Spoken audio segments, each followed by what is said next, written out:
Without further ado, I want to introduce my friend, my running mate, the biggest fighter for this country and the working men and women of this country we've ever seen, and the next President of the United States, Donald J. Trump.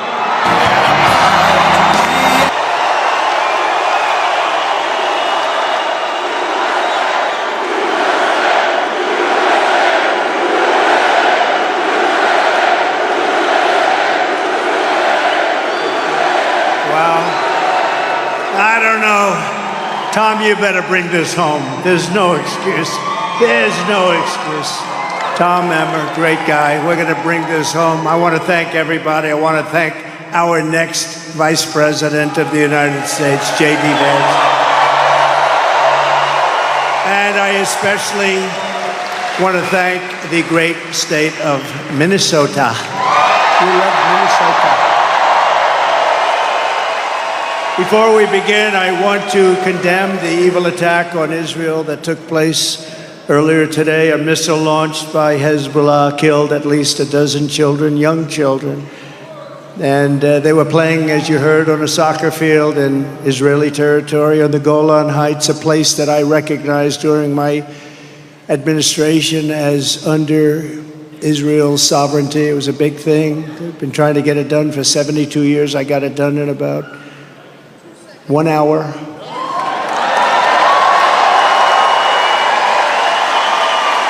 The savage Hezbollah terrorists struck these children with an Iranian precision missile.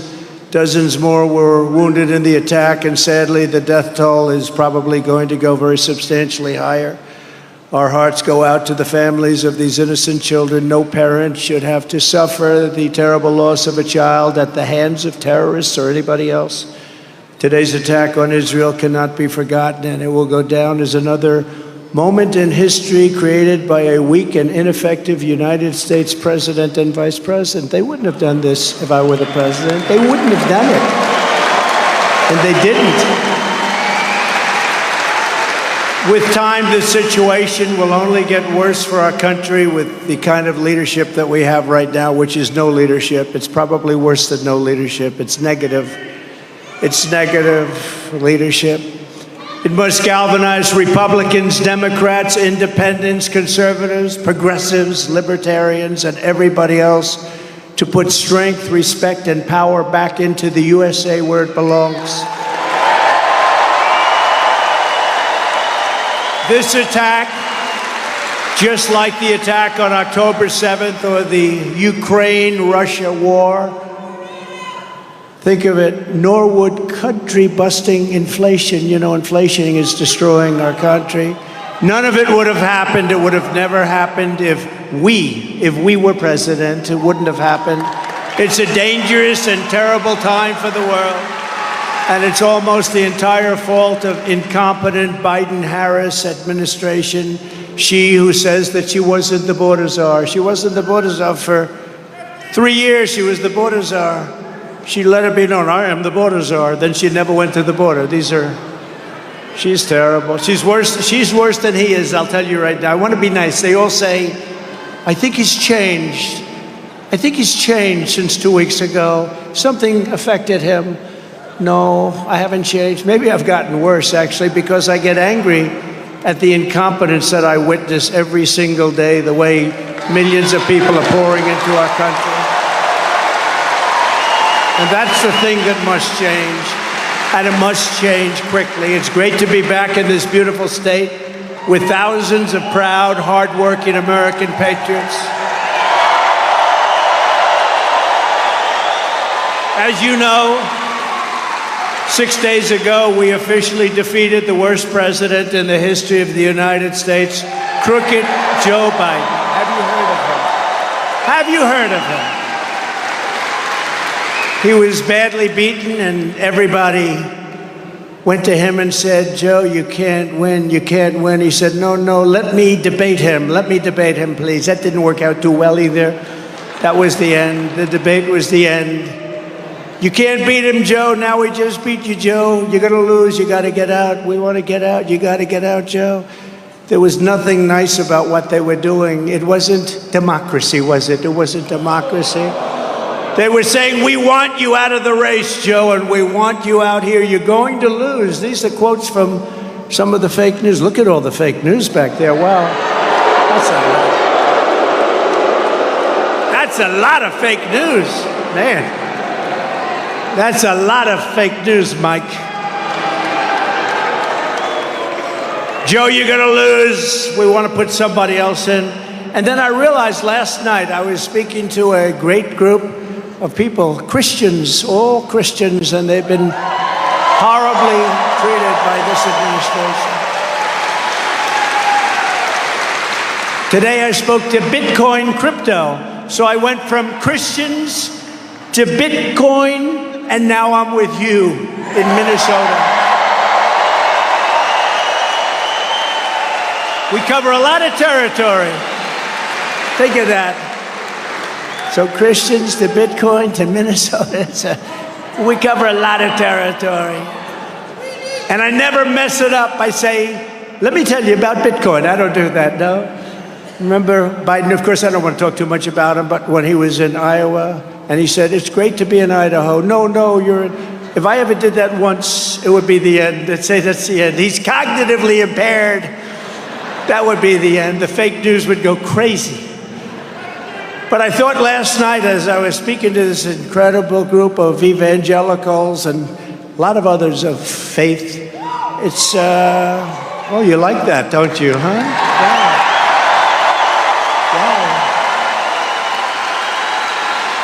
Wow. That means our country's coming a long way, because you put faith back, you put religion back into our country, it's going to be a much better place.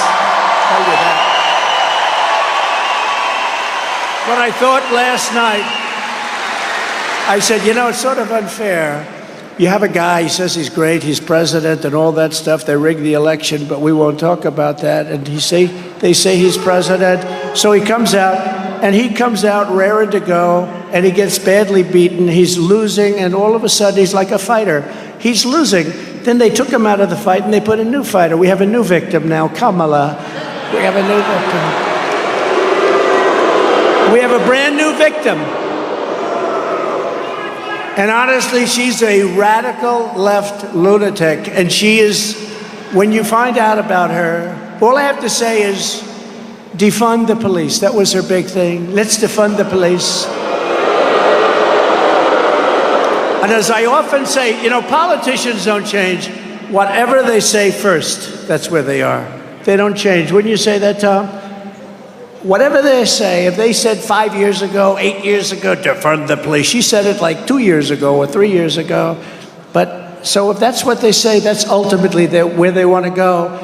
But this was really a coup of, and by the Democrats, this was a coup of a man that had 14 million votes. He wanted to run. They wouldn't let him run. They treated him horribly. They said to him, we can do it the nice way, or we can do it the hard way. To Joe, he's president. This was a coup of the presidency. They threatened him with the 25th Amendment. They said, Joe, we're going to threaten you with a thing called the 25th Amendment. You're cognitively and physically a mess. And if you don't get out, we're going to take you out with the 25th Amendment. And he said, I'll go. And then the fake news said, oh, he was so brave. He was so brave. No, he was forced to leave. So now we have a new candidate to defeat the most incompetent, unpopular, and far-left vice president in American history, probably the most far-left person in American history. Less than 4 months from now, Minnesota is going to defeat Kamala Harris.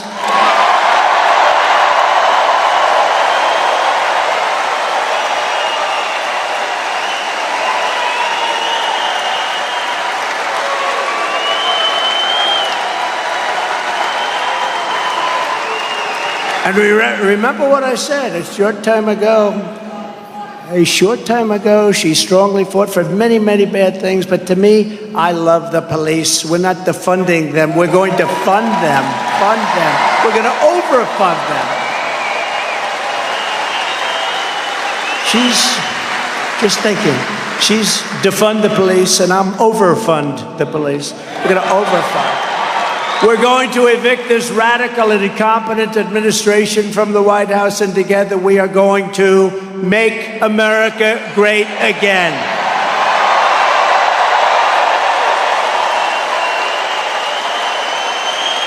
With your vote this election, inflation will stop, the illegal aliens will be turned back, the cartels will be in retreat, crime will fall, energy prices will plummet, incomes will soar, and a world in chaos will rapidly be transformed into a planet of peace.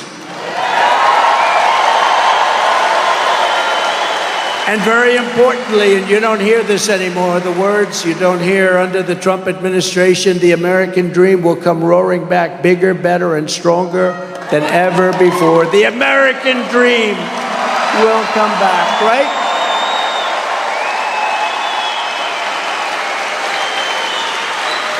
But if a crazy liberal, and she's beyond liberal, look, she was a failure at every stop. She was a failed vice president. She was a horrible district attorney. She destroyed San Francisco. She was a liberal she was there before all the guys that you're currently reading about, right? If a crazy liberal like Kamala Harris gets in, the American dream is dead. I believe it's dead. I believe it's dead. Over the past 3.5 years, Border Czar Harris, which is what she called herself, even the New York Times today, they took an article out of the New York Times, Border Czar. Now, you know, they're deleting everything that says, these people back there are deleting everything. But we already have it. You know, 3 months ago, she was thought of so badly they were just killing her. And now that she's in this position, they're trying to make her into a, let's say, Margaret Thatcher. I don't think so. It's not going to happen. Margaret Thatcher didn't laugh like that, did she? Did she laugh? If she did, she wouldn't have been Margaret Thatcher. It's very simple, right? Border Czar Harris allowed almost 20 million illegal aliens to stampede into our country. If she gets another 4 years, it'll be 40 to 50 million more people in our country, and they'll be using Medicare and Social Security. They will be gone. They'll be wiped out. They'll be destroyed. There won't be a thing your government can do about it. She will kill Social Security and Medicare. As Vice President, Kamala Harris cast the tie-breaking votes that created the worst inflation in half a century. I believe the worst inflation that we've ever had. You know, they don't use the real numbers. They don't use the numbers that are really, really bad, but they're bad enough to have the worst just about that anybody can ever even think of or remember, decimating working families. And if she wins, inflation will only get worse. It's going to get worse. Already energy and gasoline are going up. You see what's happening? More and more per gallon. We had it down to $1.87. We actually had it lower than that for a period of time. A Kamala Harris presidency means 4 more years of extremism, weakness, failure, chaos, and probably World War III. I really believe it. They have no, that's why this happened today in Israel. Shocking that it happened out of nowhere. A Trump victory will bring back leadership, competence, common sense, and strength to the Oval Office. That's what we had. We had no wars. We had no wars. Think of it. We had no wars. Remember when crooked Hillary Clinton used to say, he's going to get us into a war. Look at him. Look at his rhetoric. I said, no, my rhetoric's going to keep us out of wars. That's what happened. We had no wars. They didn't think about it. Putin would have never gone in. Iran was broke. I told China, if you buy 1 barrel of oil from Iran, you're not doing any more business in the United States. And they didn't buy any. They didn't buy any. And we would have had to deal with Iran within 1 week after the election if the election didn't take that horrible turn. You know, we got millions more votes the second time than we did the first. The New York Times asked me, what happened the second time? I said, the second time we got like 10 million more votes, right? Oh, I never thought of that. The reporter said, oh, yeah, you're right, actually. Let's go to another question. But let's review Kamala's insanely liberal record. As a senator, she was ranked the #1 most radical left Democrat in the entire Senate. They say she made Bernie Sanders look like a moderate. He was unhappy with that today, did you see?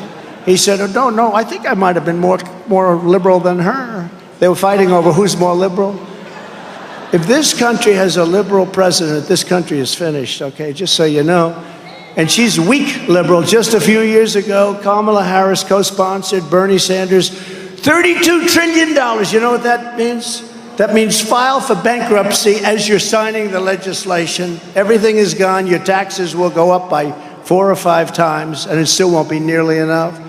$32 trillion socialist takeover of the entire U.S. healthcare system. She endorsed outlawing private health insurance entirely. Many people have private health insurance. It's phenomenal.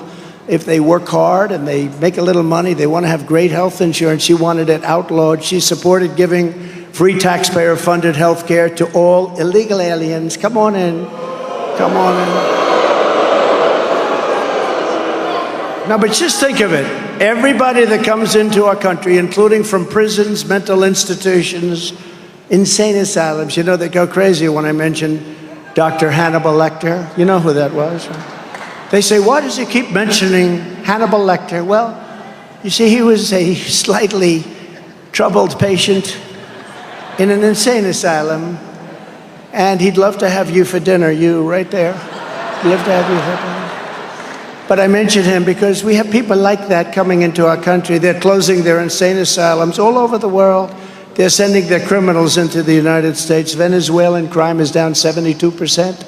Because they're sending their criminals and their drug dealers and their prisoners to the United States. And next year, I think, instead of being here, which is a great place, I love this place, we'll go to Venezuela or someplace in South America where they've sent all their criminals to us, because we'll have a nice, safe event. We can go to Venezuela next year where the crime drops 72%, and we're going to have a nice, safe event, because in Minnesota, you will have lots of people that you don't have now, although many of them are here now. They're just sort of getting used to it.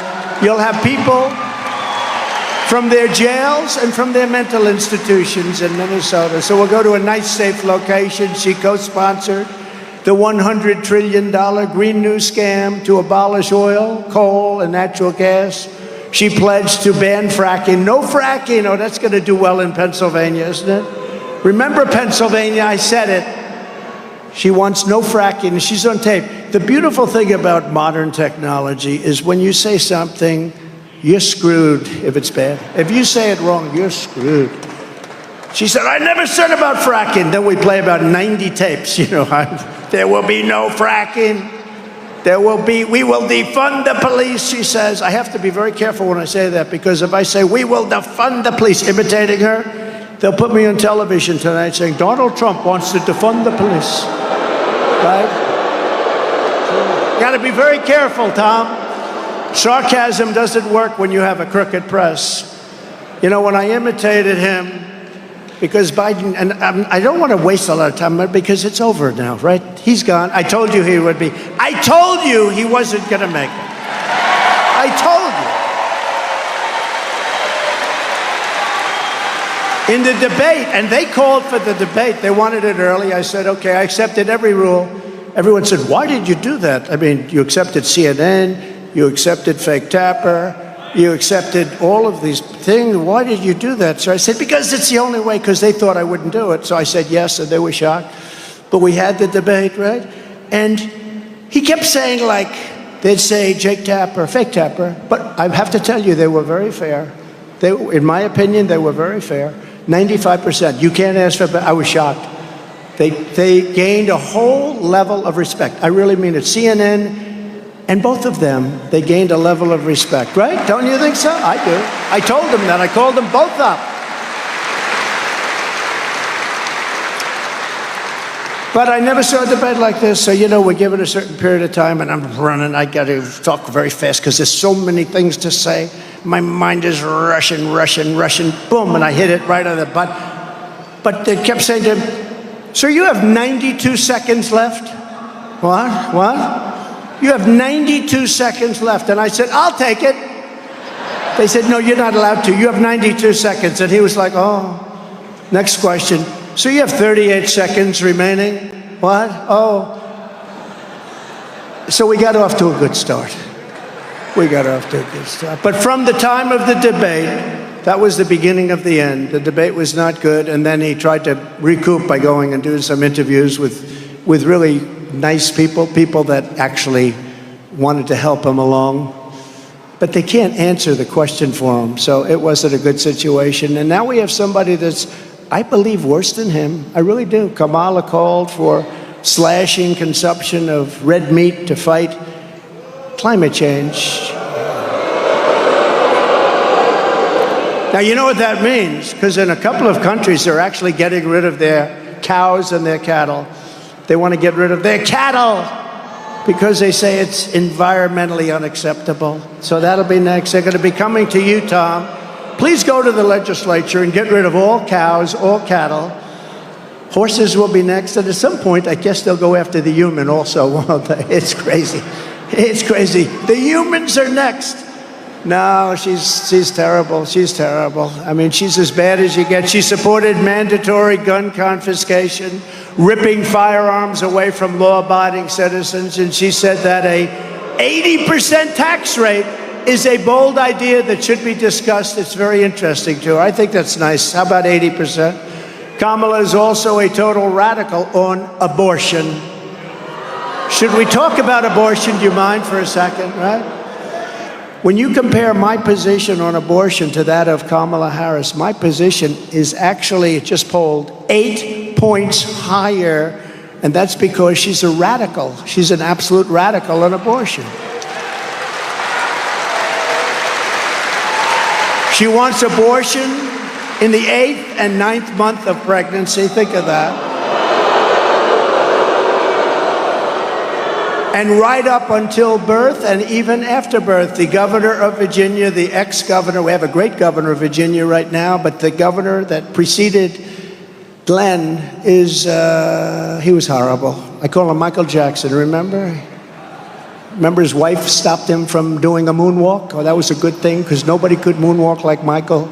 He wanted to moonwalk to show that would not have been good, but he blew it anyway. But he said, we put the baby aside. If the baby's born, we put the baby aside, and we discuss with the mother whether or not we terminate the baby's life. This is after. This is an abortion. This is called killing. This is called a word beyond abortion. This is called execution. Kamala supports taxpayer funds to pay for abortion for any reason.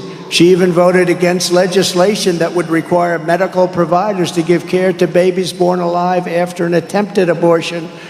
They're the radical ones. You see, the Democrats really, and not all of them, because most of them agree with us, they're the radical ones, whereas our position is that abortion is now back to the states.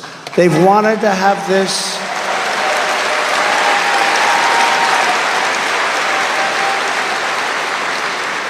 This has been going on for 52 years, the way everybody and all legal scholars, they always said this is the way it should be. Everybody wanted it back in the states. Democrats, Republicans, liberals, conservatives, and legal scholars. Every legal scholar wanted it back in the states. And then about 14 years ago, people started talking about the number of weeks, the number of months, the number of this, that. They wanted it back in the states where people can decide, and that's what's happening. You look at Ohio, they decided. You look at Kansas, they decided.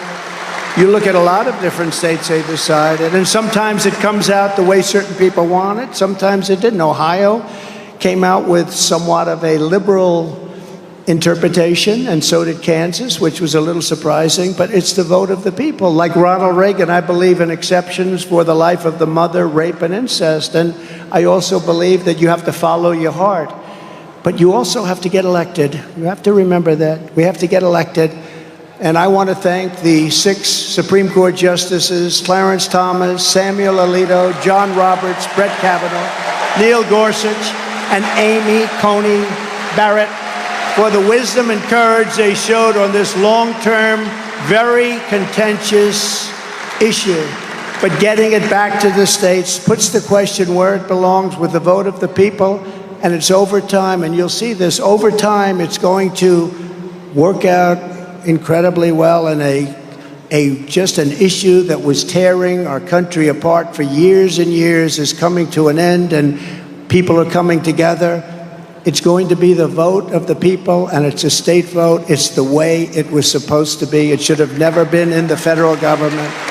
So, thank you. I think it's so important to say. I think it's so important to talk about. This November, the American people are going to reject Kamala Harris's crazy liberal extremism on a massive landslide. We're going to have a landslide because it's going to be too big to rig. You know what too big to rig is?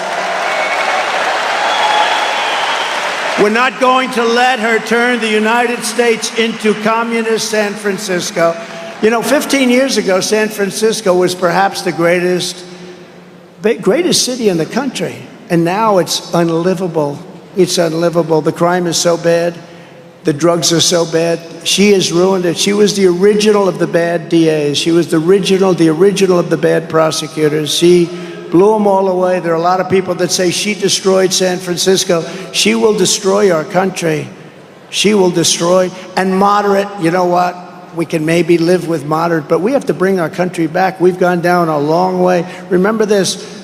Out of the 20 million people, and probably much more than that came out, so many, they have to be taken out. We're going to have the largest deportation effort in the history of our country. The criminals, we have to get them out immediately. Every voter in Minnesota needs to know that when the violent mobs of anarchists and looters and Marxists came to burn down Minneapolis 4 years ago, remember me? I couldn't get your governor to act.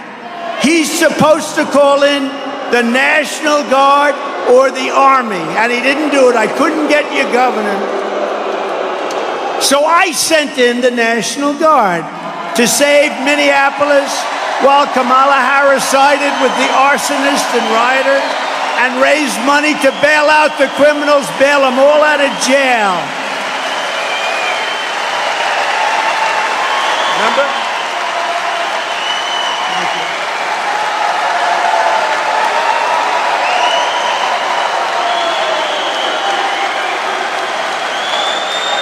I kept waiting for his call. You remember the guy from CNN, the reporter, so-called? I won't use his name. I don't want to embarrass. Shaved head, nice-looking head, actually, shaved. And he goes, "This is a friendly demonstration." And behind him, the entire city was burning. Remember, it was like a war zone. The entire city was burning down.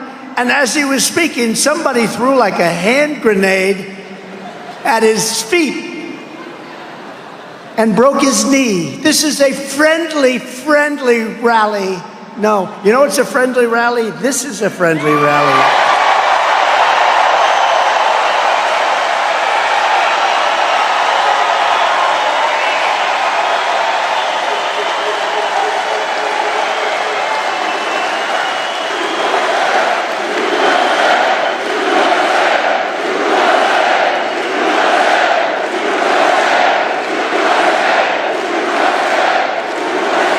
By the way, I feel so bad. There are 25,000 people outside that cannot. If you people all go and vote, now, look.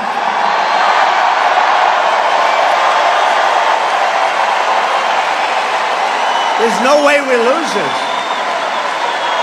There's no way we should lose this state.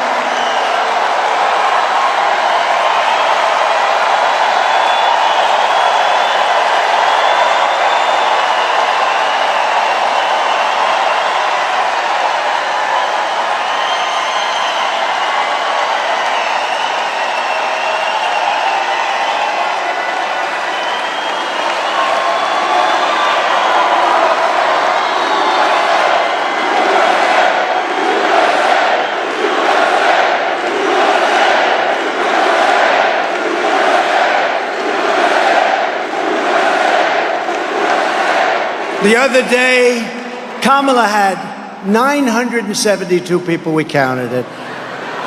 They said it was 2,000, and that's okay. But they said She had a massive crowd of 2,000 people. It was under 1,000. But this, they never talk about this. Take a look at that. That's great camera work. I know it's not a news camera because they don't do that. Even the ones that are on our side, they don't show the crowd size. I love crowd size. We've always had the biggest crowds. In history, there's never been anything like this.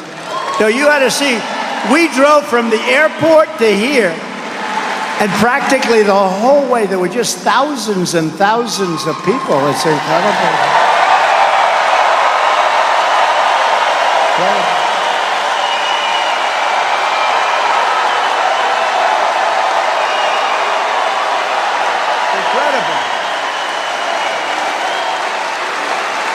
If they don't cheat, we win this state easily, okay? They cheat. They have no shame. They cheat. Do you understand that, you crooked people? They're the most crooked.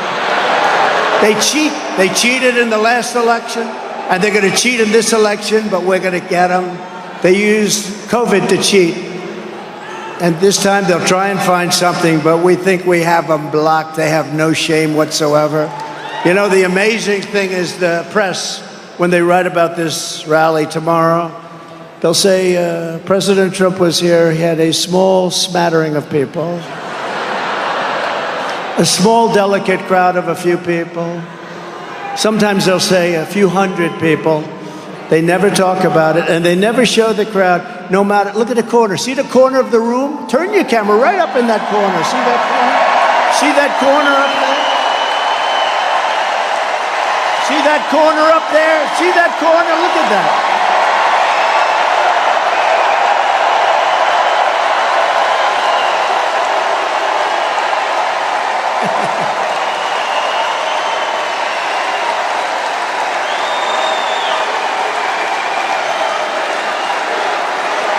Look at him.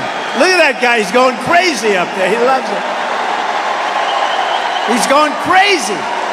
He's got the worst seat in the House, and he's got more attention than anybody. Look at him.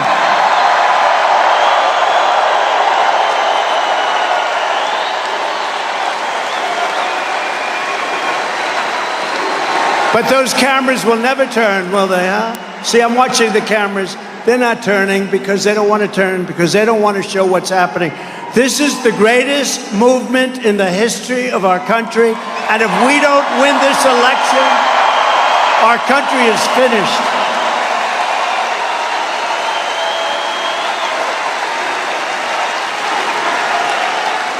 You know, I used to plead with the fake news, but now I learned it's not worth it, but I'd plead, show the crowd, please, show the crowd.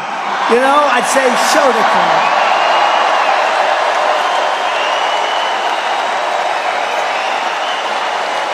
And they'd keep that camera blaring right on my face. They'd show it as tight as possible, as tight as you can. And I'd say, you gotta show the crowd, you gotta show it. And I actually thought in 2015 and 2016 when I started, because we had these crowds from the beginning, I have to say now they're bigger and better and stronger, I think, than ever before. Bigger and better. Look at that. That's, when I say the corner, you know the place is packed if those seats are gone. But I love that one guy up there. He's going crazy. We've made him a star. But I used to say, turn the camera, turn it. I went through, and I never understood, because it's actually good for them. It shows that people are watching something. So I figured it would be easy. Even the bad ones, they should do it. They should show the kind of crowd size. And they wouldn't do it. Even the friendly ones, I won't mention names, okay? But you know who I'm talking about. Friendly, they would never show the crowd. And then I realized what it must be. It's a metal object, and I figured they couldn't turn the camera because it's on steel tripods, and I figured it's very rigid. And then one night in late 2015, just prior to 2016, there was a terrible fight, like over there in the corner, where the only way a camera could get the fight would be to do a triple tripod loop, swirl underneath the people's legs. And that camera, I've never seen any piece of steel bend so much. It was like, they got every second of that fight. I said, you mean the cameras do turn very well? And they do. That was when I learned it's fake news, it's just fake news. But they won't show this crowd, they won't show.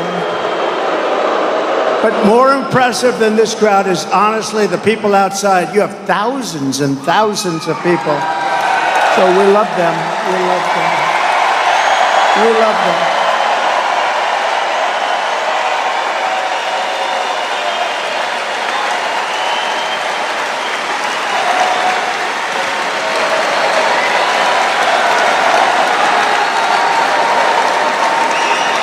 We do. We love you. We love you all. How good is this place? What a state. I think I should move here.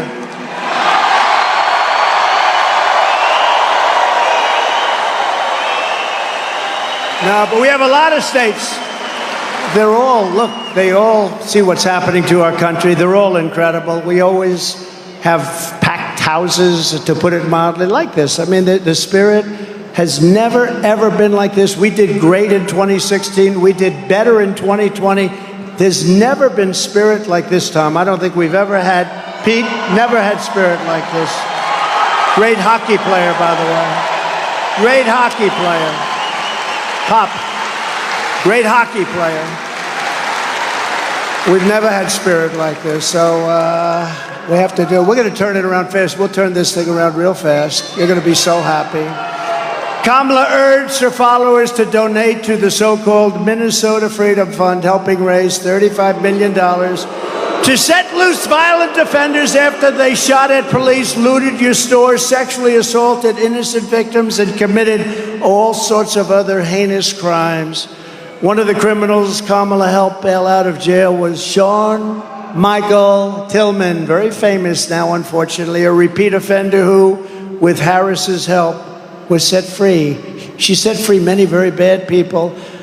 And then he went on a murder rampage. He killed a man on a train platform in St. Paul, shooting him 6 times in the head. Okay? She just turned him free. Ultra-liberal Kamala Harris will deliver crime, chaos, mayhem, and death to our country. I will restore law and order, justice in America.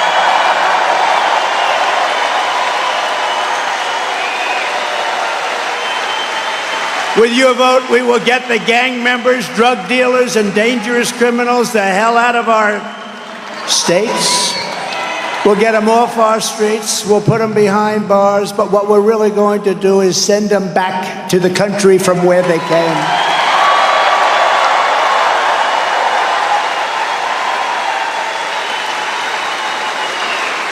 You know, a certain country in South America, and by the way, they're coming from all over the world. They're coming from the Congo. In Africa, 22 prisoners. Where do you come from? Congo. The good thing about these people is they make our criminals look like really nice people. It's true. Our criminals are now considered fine, upstanding people by comparison to these people. I told Dana White, UFC, do we love Dana White? How good was he at the convention? I said, Dana, I have a great idea. Take your great championship fighters from all over the world, your champions right now, but start another league, called it an illegal migrant league. And then take the best of those fighters and let them fight.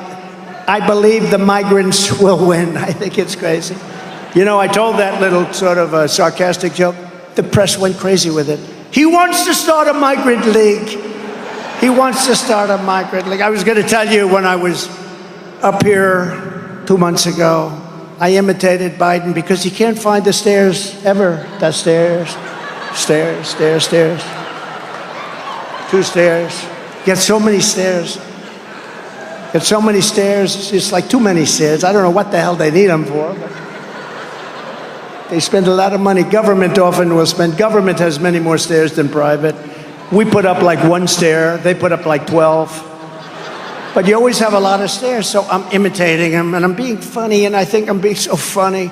And I had a tremendous crowd. We had 42,000 people, and I'm saying to the people, you know, when Biden gets off, do you ever notice? First of all, he doesn't make long speeches like that. Second of all, even though he can't read a teleprompter, he never goes off the teleprompter. It's a mess. It's a mess. And I was telling the people, I said, you know, do you ever watch when he's finished with his 2-minute speech? It never lasts more than 2, maybe 3 minutes. 3 is like a long speech. He goes, and he'll point at a stair, and then he'll walk.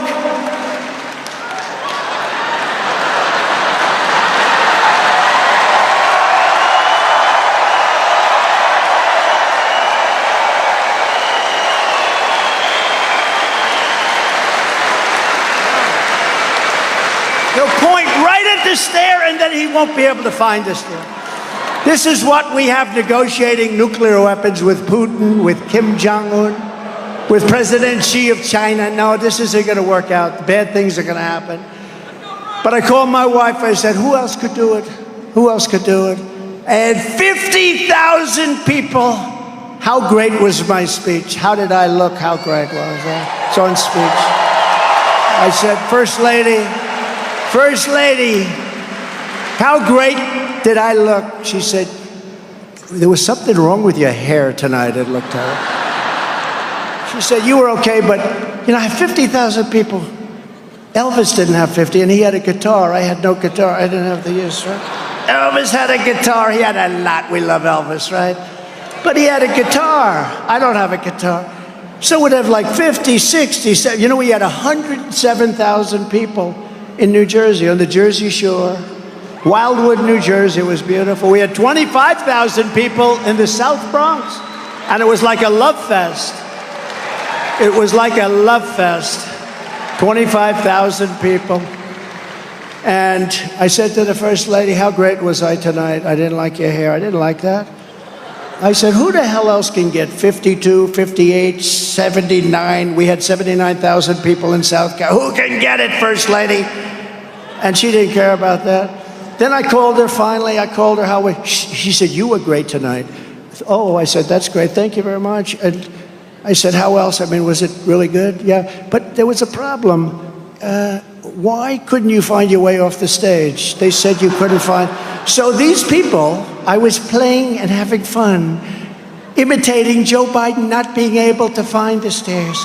And they said that Trump couldn't find the stairs off the stage.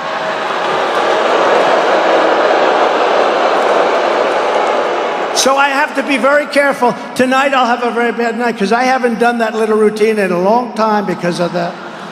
You were good, but it looked really bad at the end, darling. You couldn't find the stairs. What's wrong with you? No, I can find the stairs. I'll let you know when it's my time not to find the stairs. I'm going to know, and I'm going to call Tom Emmer. I'm going to say, Tom, it's about time for me to go, okay? Nobody's going to have to tell me. I get up and I don't even read the teleprompters most of the time. So I'll do 80, 90% of the speech off teleprompter. And they'll say, he mispronounced a word. He mispronounced a word. They had a word the other day, crooked.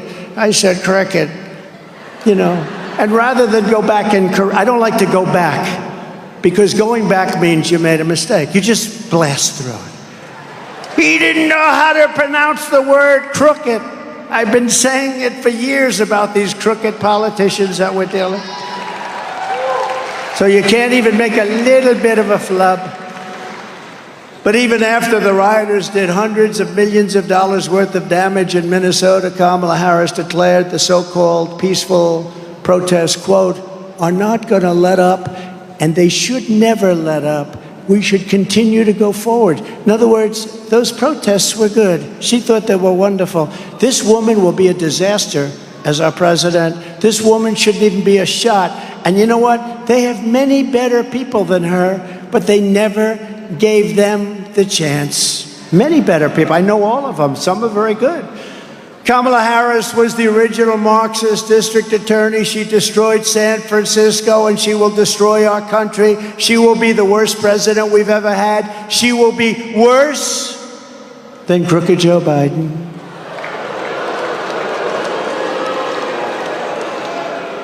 The only thing is she won't have Hunter, so that will happen. Where's Hunter? Remember the sign we did? Where's Hunter? That became... Remember that one? I said, where's Hunter? The next day, my people are doing shirts. Where's Hunter? That was the big one. This one was good. Did you see I played golf with Bryson DeChambeau? Did anybody see it? Yeah. Played okay. Really good. Won a lot of club championships, and I'm playing with him. First of all, he's like 29 years old. He hits the ball a mile. But I hit it far also, and we played very good. And it was a break 50. Break 50, that means you have to get 13 birdies and 5 eagles. That's very tough. The par threes are actually make it the toughest, right, for those of you that are golfers. But I played with him. He said, I can't believe how good you are. No, I play good. So what happens, and I was, I helped him a lot, but he does hit the ball like about 380. It helps. It helps when you can hit it 380. He's the longest hitter on tour. He just won the U.S. Open. He's a handsome guy. He's a great guy. He loves the people, loves the country. But that became the #1 trending thing because Joe Biden, who I watched him, I was always a nice athlete, a really good athlete, but I don't want to brag.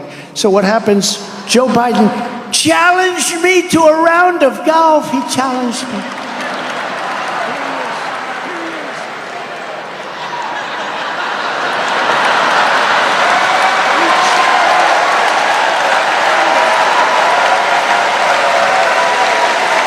And I can hit the crap out of the ball. I'm good.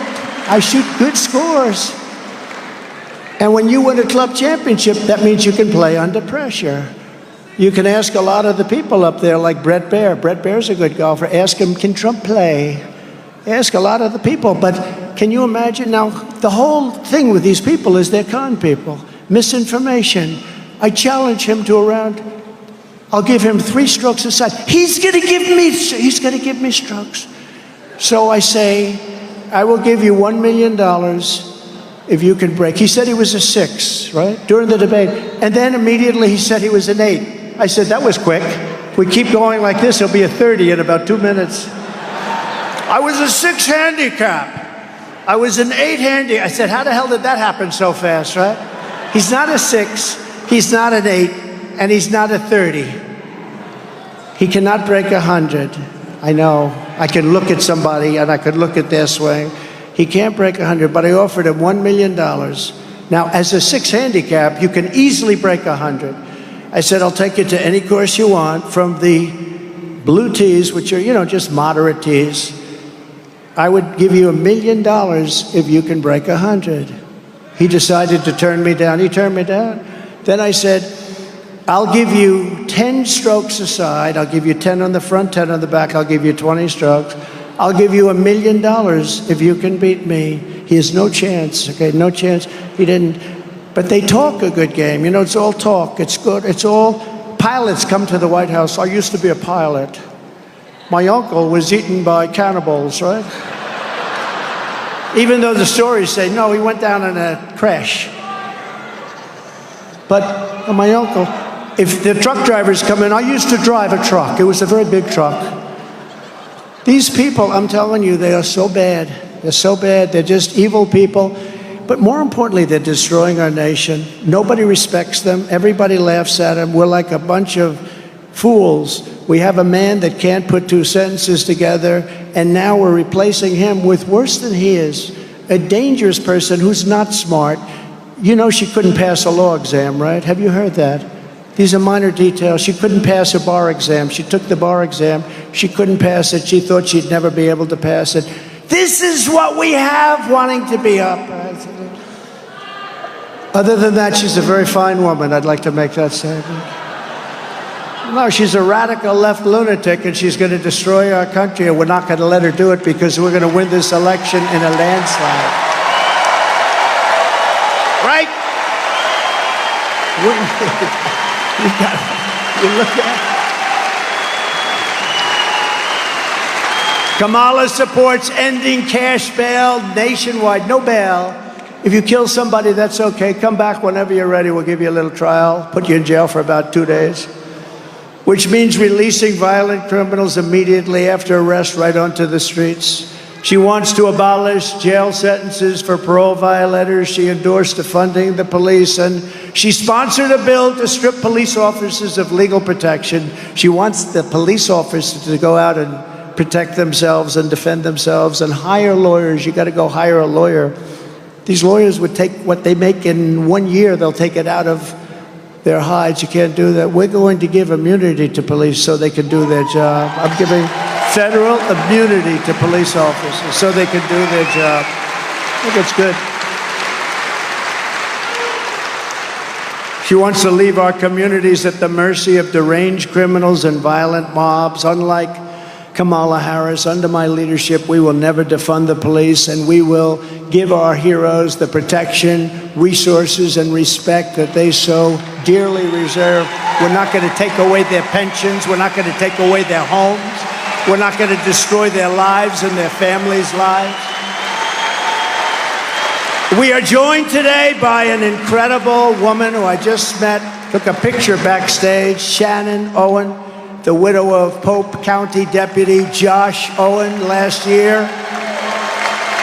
Very handsome. Josh was on his 44th birthday, right on his birthday. He was out for a steak dinner with Shannon and his 10-year-old son when he got a call there was a problem, a domestic disturbance. A short time later, Shannon got the news that her husband was shot and killed in the line of duty. Shannon, we grieve for your loss, and we know how great a man he was. The police officers told me, told everybody else how great a man he was, and we are immeasurably grateful for your sacrifice. I would love to ask Shannon to come up for a moment. Shannon, can you do that? Shannon?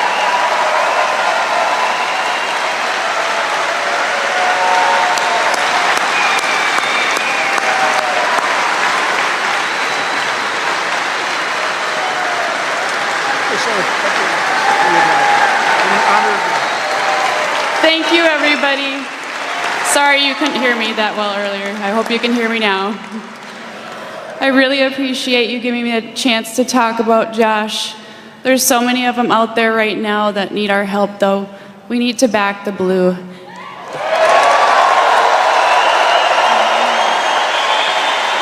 And we need to say what Trump said and overfund the police. Thank you.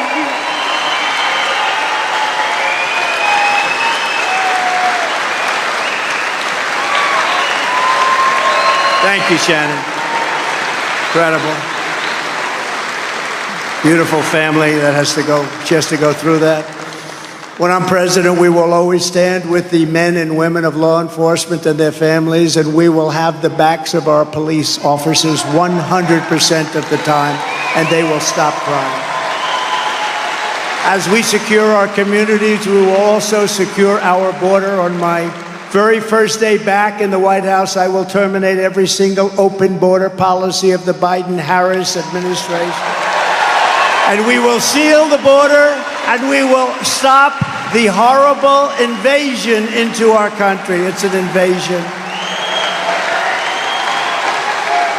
You know, I built hundreds of miles of border wall. If we didn't have that, but then when we left, we were going to add an extra 200 miles, actually much more than I said we were going to do, and close up certain sections that we had to, for legal reasons, keep open for a little while.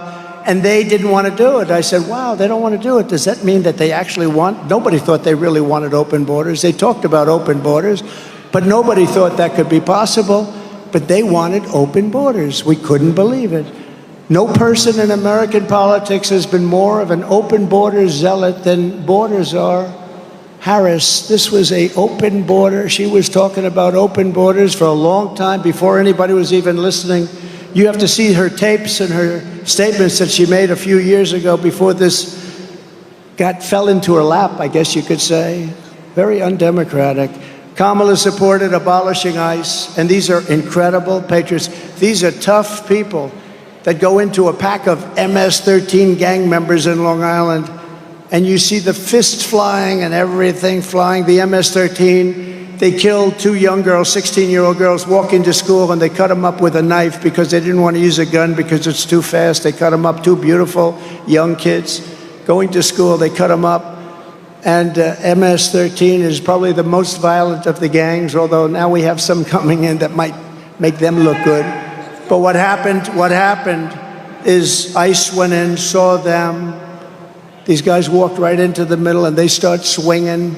3 minutes goes up, and they're bringing these guys from MS-13 out there unconscious, bringing them out like this and putting them into a paddy wagon. And we took them out and brought them back to their country, or we put them in jail in some case. No, the ICE agents are great patriots. The Border Patrol are great patriots. But she was really something. She compared ICE agents to members of the KKK. She voted in favor of deadly sanctuary cities where you protect the criminals at all costs.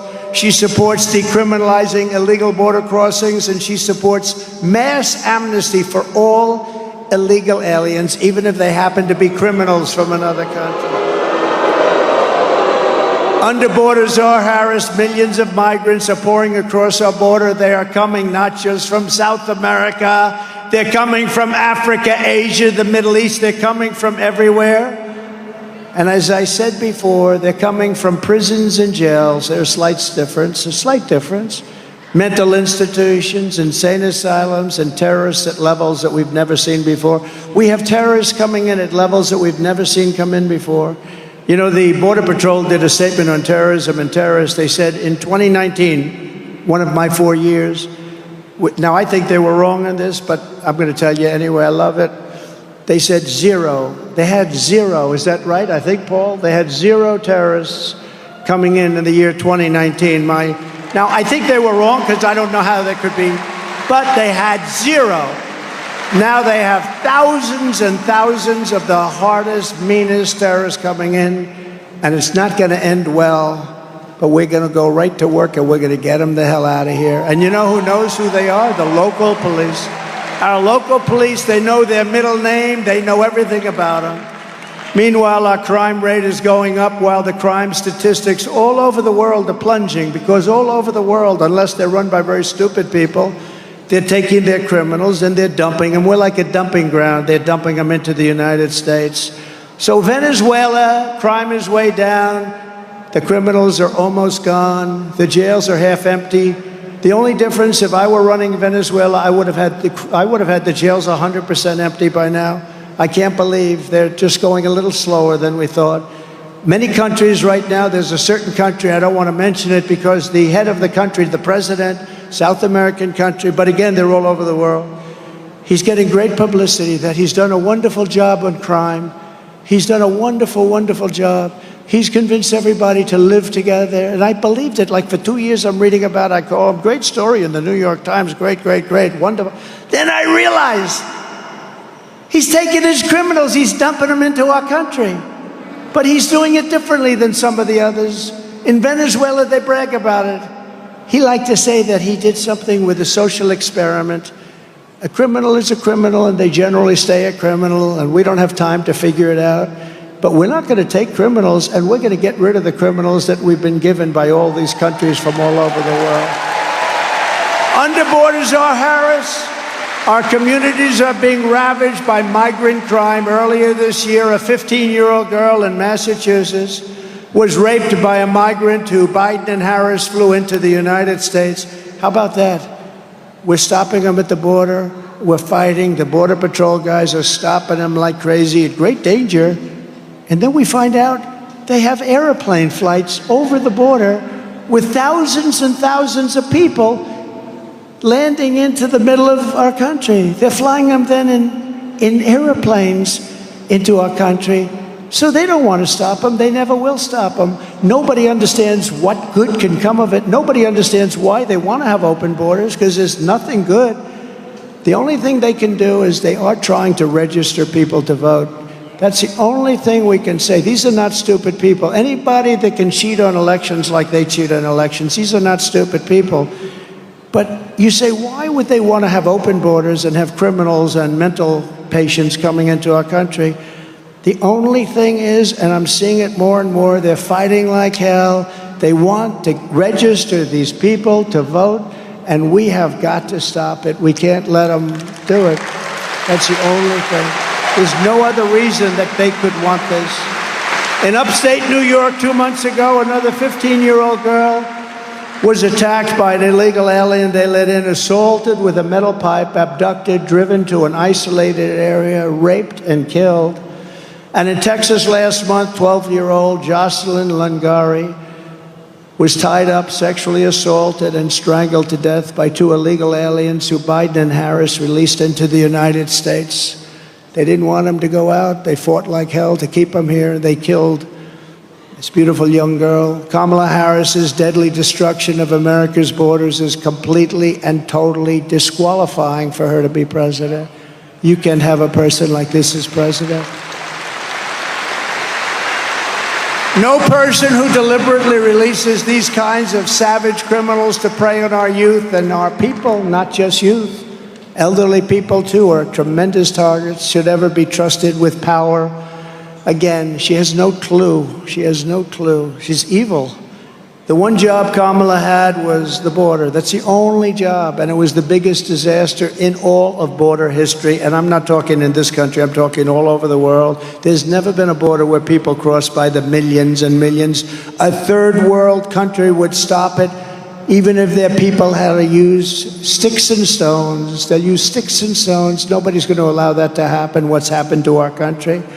We're pleased to be joined today by the current leader of the National Border Patrol Council, a great guy, Paul Perez. And I'm just going to ask Paul to come up to the stage for 1 minute. Paul, please.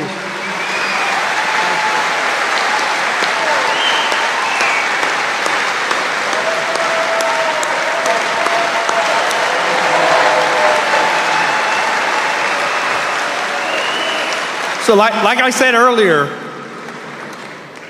I worked under 3 Democrats, 2 Republicans. Everybody talked tough on the border. Only one president actually backed it up. That was Donald J. Trump. Joe Biden doesn't care about the border. Borders Czar Harris doesn't care about the border. Do you guys remember the interview when they asked her if she was going to go to the border, and she laughed about it and said, well, I haven't been to Europe. There's nothing funny about border security. Tell that to the families that have lost loved ones, to the victims of illegal alien crime. President Trump is the only one that has stood with them. I've seen it with my own eyes. He's done it. He's strong on the border. Borders Czar Harris needs to go.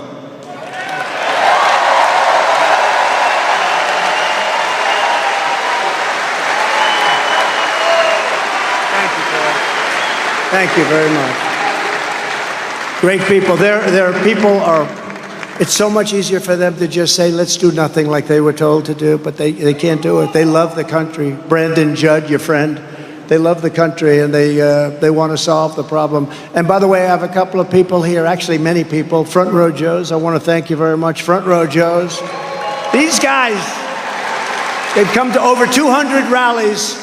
They were at a rough one 2 weeks ago. I know, I saw him sitting up front with a whole group of a lot of Front Row Joes, right?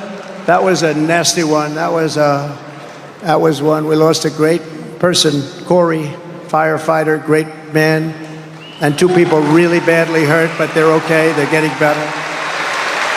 And I saw the whole group. They had like 40 of them, Front Row Joes. And I don't know where they get the money. They must be rich as hell, but they follow us all over the place. And we love you guys. Thank you very much. Thank you very much. You know, the amazing thing about that night, and I don't talk about it. I told you during the convention, I said, I don't want to talk about it. But one thing that was so amazing, the people that were sitting behind us, we had thousands, tens of thousands of people, but they're mostly here. The people behind us, when this incident took place, nobody ran. And crowd control people will tell you when there's a shot fired, and people know a shot. It's much different sound than firecrackers and everything else. Much different. They know, especially the people that we're talking about from that section, they know a shot better than anybody. And a shot was heard, and then another, then another, then another. They saw I was in trouble. I went down, but I grabbed, I looked, I said, wow. But a shot was fired, and when you look at that tape, nobody ran. They saw I was in trouble. This is the most incredible movement. These are the most incredible people. They saw. They were right here.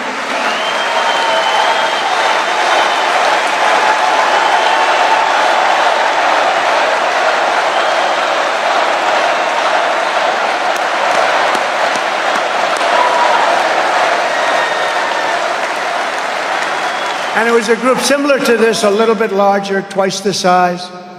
And those people, and there was one guy, I got to meet him, He was dressed in black. He had sort of a green floppy hat on. Not only didn't he run, and there were others that did this too, he stood up. Bullets are going, you just look at him. Did you see him? Does everyone, I mean, you've seen this clip hundreds of times. People call up, they see it hundreds, but look at that guy. He's not afraid. And then he's pointing. There he is. And the Secret Service sniper with one bullet, he did a great job. It would be nice if it would have been earlier. One bullet from a much further distance. And let me tell you, the Secret Service is taking a lot of heat, but I was under fire, and I was down, and I was here, and they came rushing, and there were bullets coming at us because it was whizzing over my head. And I don't know how they didn't get hit, but they had 7 or 8 guys that absolutely, you talk about bravery, they jumped on top of me, they shielded my body. I mean, to a point that was amazing. And we have to remember that too. We have to remember, they understand, they made some mistakes, but I'll tell you what, bravery was incredible because those bullets were flying, they were flying nasty. And it didn't stop them. You saw how fast they moved. They just moved and they jumped on me. I could show you an arm here. I said, these are strong people. But I'll tell you, they were very brave people. That was a very incredible thing. And fortunately, maybe it could have been a little bit earlier, but that sniper for Secret Service, he was a world-class shooter. And from probably 400 yards, that's 4 football fields, because he was over there, quite a bit away. And this guy was over here, 130 yards away. So you add it up and you double it or triple it. And one shot, boom. Because if that didn't happen, a lot of people would be gone right now. A lot of people. But there was great bravery displayed, and you have to hear that. Also, you have to hear that. There was no like, oh, let me get out of here. I want to resign immediately from Secret Service. No, there was incredible. Every one of them. There wasn't one that was slow. A woman who was on my right, she was shielding me, beautiful person. She was shielding me everything she could. And she got criticized by the fake news because she wasn't tall enough. Well, you know, she wasn't tall enough because I'm tall and she wasn't tall enough. And she was criticized. She was so brave. She was shielding me with everything. She wanted to take a bullet because the bullets were flying. Incredible. And every one of those guys. But the amazing thing is the people behind me, and you didn't see this because you don't see it, but we had a field as far as the eye could see, much more than what we have here. If you added everyone would be like, but even if I could see, nobody ran. And the crowd experts say when there's a shot fired, like in a soccer stadium, the whole place, they call it a stampede. They run for the gates. Nobody ran because they saw I was in trouble. And it's an amazing thing. I'm telling you, this is a movement the likes of which nobody has ever seen before. And I feel the same way about that. Yeah? Thank you. Those people are great. I just want them to know that. They're all sort of famous now, you know. But it's not, you don't see one person running off that platform. The women, a couple of them ducked, but they got up. They got up, everyone. There's not one person that ran, and some of these guys and some of the women, they stood up in the face of all that noise and all that scary stuff, and with all the blood that they were witnessing, they stood up and they were looking right, because they wanted to help Secret Service and they wanted to help the police. They wanted to find out who that guy was. So I just thank that whole crowd. But those people behind me and the people in front were the exact same thing. You just didn't get to see them. If Baltazar Harris stays in charge, every week we will bring a never-ending stream of illegal alien rapists, bloodthirsty killers, and child predators to go after our sons and daughters. That's what's going to happen.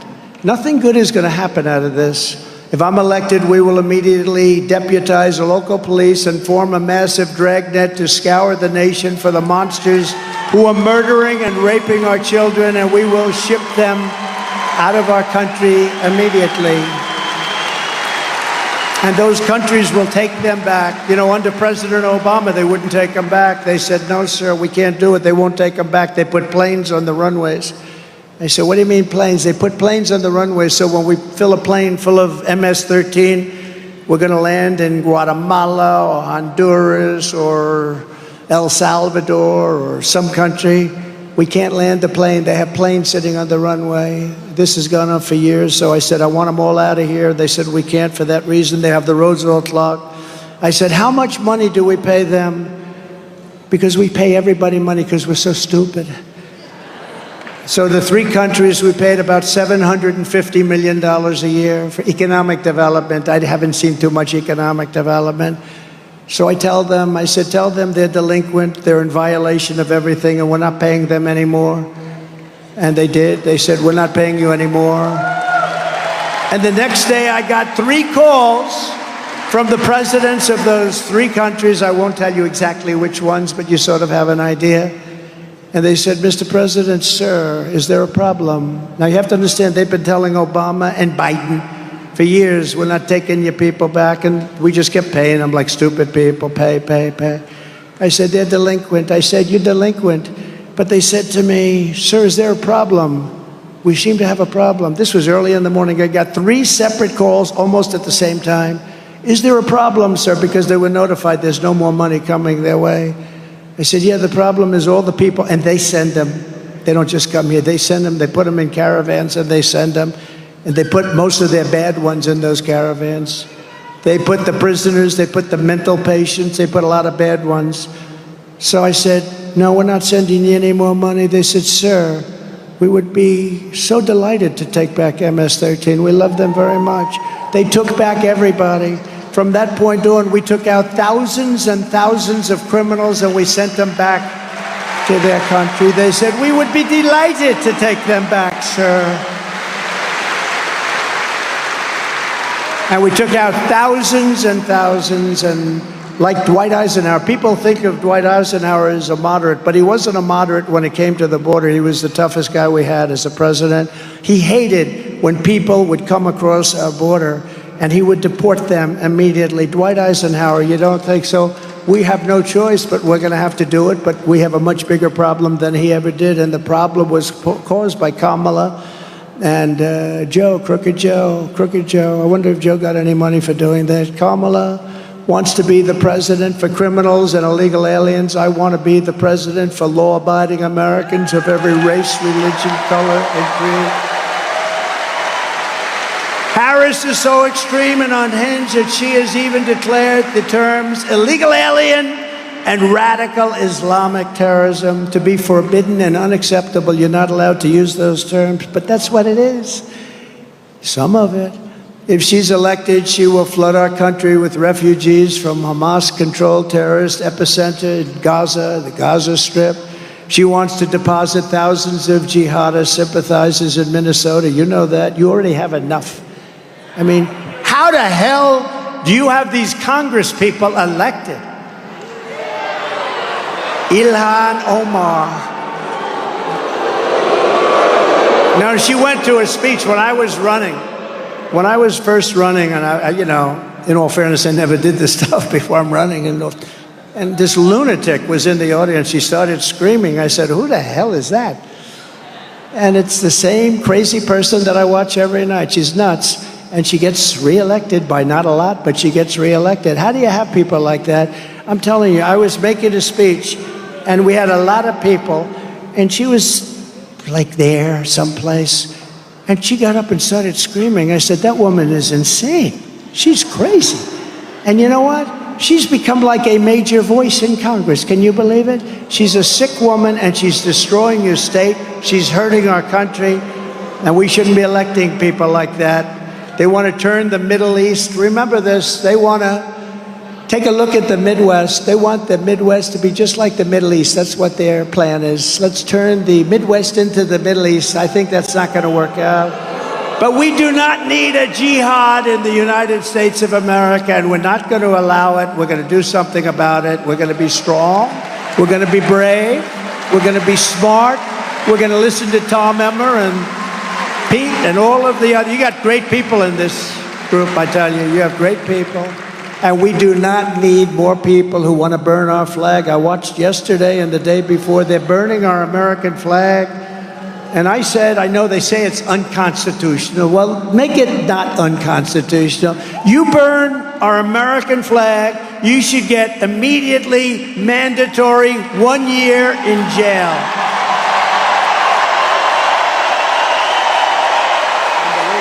Unbelievable. Go for it. To do it. On day one of the Trump presidency, I will restore the travel ban, suspend refugee admission, stop the resettlement, and keep the terrorists the hell out of our country. We're not going to have terrorists in our country. It's no wonder the Democrat Party and their thugs are so desperate to stop us. They know that we are the only ones who can stop them, us. All of their persecution is only happening because I am running for president and leading big in the polls, including in the great state of Minnesota. I saw a poll today where I'm up 2. Doesn't mean much, but it means something, right? 1972, Richard Nixon was elected. Can you believe that? I think there's some hanky-panky going on because I've had a lot of rallies here. We have rallies, what I've done for your upcountry with the iron ore. And those people, they loved us, and then these guys came back and they changed everything, and just disgraceful what they did. But I think, I'm telling you, if we have an honest election, we're going to blow it out in Minnesota. We'll blow it out. Just look at the crowds, look at the people back there. The radical left Democrats rigged the presidential election in 2020, and we're not going to allow them to rig the presidential election in 2024. We're not going to allow it to happen. And every time the radical left Democrats, Marxists, communists, and fascists indict me, I consider it a great badge of honor because I'm being indicted for you. Never forget, our enemies want to take away my freedom because I will never let them take away your freedom. I'm not going to let it happen.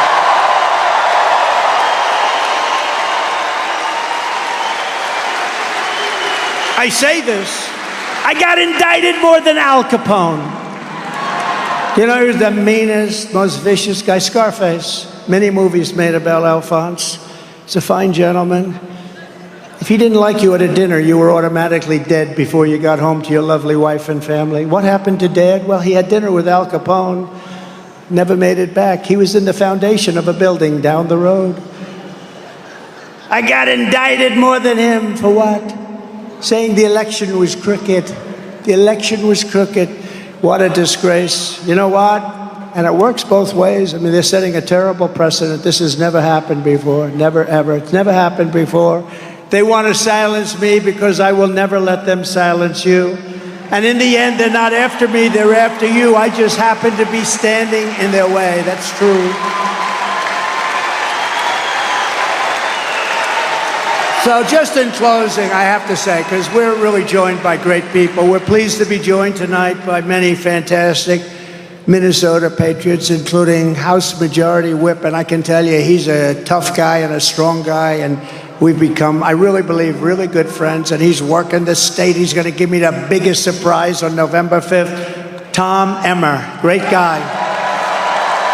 And Mrs. Emmer, more important. Thank you both. Thank you both. Great couple. And members of Congress, he's a great hockey player. We're in a big hockey arena, but he's a great one, one of the best. Pete Stauber. Pete, thank you very much. Brad Finstat. Brad, thank you. Great. Good job. Michelle Fishbach. Thank you, Michelle. Great job. You have great people here. Minnesota House Republican leader Lisa Damon. Lisa, wherever you are. Thank you, Lisa. And Minnesota Senate Republican leader Mark Johnson. Thank you, Mark. Thank you, Mark. Great job. We have great people. We have great people on this state. These are great leaders. They're patriots. From the moment we take back the White House from Kamala Harris and crooked Joe Biden, I believe we're going to have the 4 greatest years in the history of our country. We're going to do it fast. We're going to turn it around fast. We're going to get it started fast. Starting on day 1, we will end inflation and make America affordable again. It's not affordable now. People are dying. They can't afford bacon. They can't afford anything. To bring down the prices of all goods, we will stop the Biden-Harris war on American energy, and we will drill, baby, drill. We're going to drill. Right? We're going to bring that sucker down. I will terminate the Green New Scam, the greatest scam in the history of our country. Trillions of dollars being thrown out the window. And I will end the Biden-Harris electric vehicle mandate on day 1. And I love electric cars. Elon Musk endorsed me. Elon is a great guy, endorsed me, but he understands this is right. There's a great place for electric cars, but not 100%. Some people like to drive long distances. There's an expense problem. There's a made in China problem. But I'm a big fan, but it's a different kind of a market. They want every car to be electric. You know, they built in the Midwest 8 charging stations. Think of it. This is like a gas pump with electricity. They spent $9 billion building 8 charging stations. Now they have another 24,000 charging stations to go. So based on that, it's like $10 trillion. The whole thing is crazy. We will pass massive tax cuts for workers, and that includes no tax on tips. No tax on tips. And that'll be done immediately. Immediately. To protect Minnesota workers, I revoked China's most favored nation trade status. Think of it. China has a clause in all its agreements. We are a developing nation. We will be giving much more favorable terms than the stupid United States, which is represented by stupid people. That will be revoked. I had it revoked, and then they gave it back. I mean, you got to ask, how much money did Biden get from China? Could I ask you that? It's a lot, right? Millions of dollars, right? From Russia, they got $3.5 million. I know that. Remember I asked? Why did the mayor of Moscow's wife give them $3.5 million? And Chris Wallace, who's not the father, believe me, this is not Mike Wallace, this is Chris Wallace. There's a difference of about 300%. But Chris Wallace said, you can't ask a question like that. 6 months later, it turned out to be a big question. No, he got $3.5 million from the mayor of Moscow's wife. And I will pass the Trump Reciprocal Trade Act. That means that if China or any other country makes us pay a tariff or tax of 100 or 200 or 300%, we will make them pay a reciprocal tariff of 100, 200, or 300%. You heard us and we heard you. It's an eye for an eye. It's about time. And just as I did before, I will also rescue the Minnesota Iron Range. I rescued it. It was so beautiful. I'll never forget when I did that. I came up, and there were guys that worked there that had lost their jobs for years. These crazy people, they closed it down for no reason. It's the best material, the best iron ore there is in the world. You know that. The best in the world. And it's unlimited. It's not like, oh, gee, unlimited. And I met 4 guys that were so tough. They never cried, maybe when they were babies, you know, like at 1 or 2. But after 2, all 4 of them were crying. They were standing there bawling like a baby because I rescued their jobs. I gave them something that should have never been taken away. And they were doing great. And then Biden comes in. He has no idea what he's doing. And in his first week, he closed it. His first week. What a shame. But we're going to have it open. Tell those 4 guys, if you happen to meet them, no reason to cry. We're going to get it open again, all right? This is the first time they've cried maybe ever in their whole lives. They were rough-looking suckers, let me tell you. 4 years ago, I saved the Iron Range from the radical left, but the Biden-Harris administration shut the Iron Range down. You know, they did it immediately, imposing a brutal 20-year mining ban on 250,000 acres. But I will end that mining ban. We'll do it together, Tom. We will end that ban in about, what do you think, about 10 minutes? I would say 10 to 15 minutes, right, Pete? And tonight I pledge to Minnesota miners that when I'm reelected, I will reverse the Biden-Harris attack on your way of life, and we will turn the Iron Range into a mineral powerhouse like never before. That's what it is. It's a minerals powerhouse.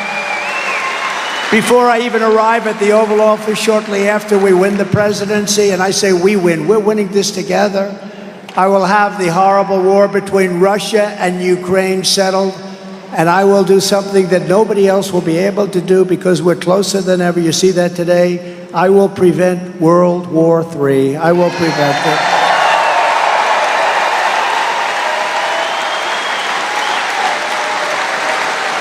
I will restore peace through strength. That's what we had. We didn't have to fight. You know, I knocked out 100% of the ISIS caliphate. Did it in 1 month. It was supposed to take 5 years. We have the greatest military in the world, and they're not woke.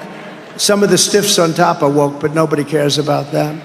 In my next term, we will build a great Iron Dome missile defense shield over our country, a dome like has never been ever seen before, and it will be entirely made in Minnesota and in the USA. It's going to be fully made in the USA, and Minnesota's got a big piece of it. You know, Israel's got it, and today they had a problem where something happened, but they knocked down, 6 months ago, 300 missiles were knocked down. If they weren't knocked down, it would have been devastation. But they, out of 300, one got through a little bit, it limped through and fell down harmlessly to the ground. But it essentially knocked out all 300. We're going to have something that's even superior. And why shouldn't we have? It's our technology. Why shouldn't we have protection so that we can protect this state and this country? Why shouldn't we? We do it for everybody else. We don't do it for ourselves. America first. I will not cut 1 penny from Social Security or Medicare, and I will not raise the retirement age by 1 day, not by 1 day. And for 4 years, I didn't. For 4 years, you saw that, I didn't. By contrast, Kamala Harris cast a tie-breaking vote to cut Medicare by $237 billion. You didn't know that? A betrayal of American seniors. She betrayed American seniors. She's the one that cast the final vote. We're going to rebuild our cities into beacons of hope and safety and beauty better than they have ever been before. We'll have to work with Democrat governors and mayors in some cases, but we'll work with them. We got to bring back our cities.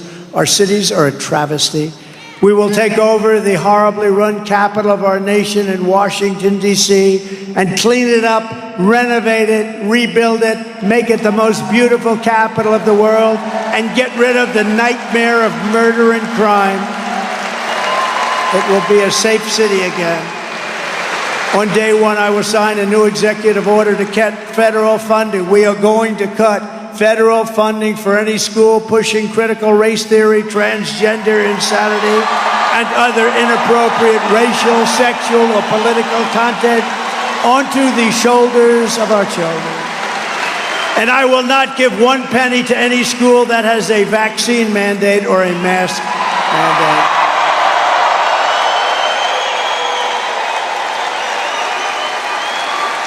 And I will keep men out of women's sports. And I will fully uphold our Second Amendment, which, as you know, is under siege. As you know, I got the full and total support of the NRA. They totally endorse me and support me, but it is under siege, our Second Amendment. And nothing happened with us. We kept it, and we will keep it. You need it. You have to have it for protection and many other reasons. We will protect innocent life, and we will restore free speech, and I will secure our elections. Our goal will be 1 day voting with paper ballots, proof of citizenship, and voter ID. Very simple. But until then, Republicans must win. We got to win, win, win. We want a landslide that's going to be so successful. It's very hard. We got to win by a lot. We're going to do the too big to rig. Don't laugh. That's a nice little statement, but it means a lot. If you want to save America, get your friends, get your family, get everyone you know to vote early. Vote absentee, vote on election day. I don't care when you vote, but you gotta vote. You gotta go out and vote. And if you want to help us ensure election integrity, sign up at protectthevote.com. Protectthevote.com. So in conclusion, from Rochester to Duluth, from Marshall to Minneapolis, from St. Paul to right here in St.Cloud, this state was pioneered by men and women who braved the wilderness and the frontier to build a life for themselves and for their beautiful families. They were farmers and miners, manufacturers and shipbuilders, soldiers and lumberjacks. And they helped build this country into the single greatest nation in the history of the world. But now we are a nation in decline. We are a nation in decline. Can you believe we have to say that? We are a failing nation. We are a nation that has no respect around the world. They laugh at us. We are a nation that has lost its confidence, willpower, and strength. We are a nation that has quite simply lost its way. But we are not going to allow this horror to continue. Less than 4 years ago, we were a great nation, and we will soon be a great nation again.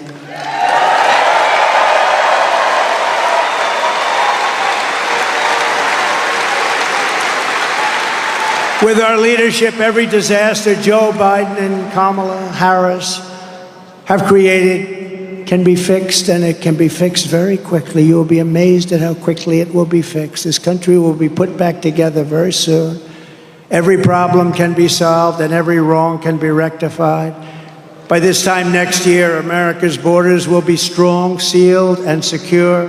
Inflation will be in full retreat. Our economy will be roaring back. Optimism will be surging. The American dream will be thriving again for citizens of every race, religion, color, and creed.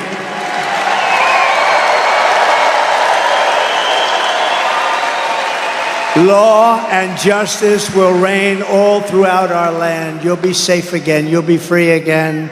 Freedom will be restored. The flame of liberty will be burning bright. Joe Biden and Kamala Harris, the worst administration in the history of our country, will be a fading memory of the past. They will be a fading memory. And our great silent majority, including the once forgotten men and women of our country, will be the ones shaping America's magnificent future when I am the 47th President of the United States of America. Because we are all Americans, and together we will show November 5th to be the most important day in the history of America. We are one movement, one people, one family, and one glorious nation under God. And together we will make America powerful again. We will make America wealthy again. We will make America strong again, strong. We will make America proud again. We will make America safe again. We will make America free again. And we will make America great again. Thank you very much. God bless you. Thank you. Thank you.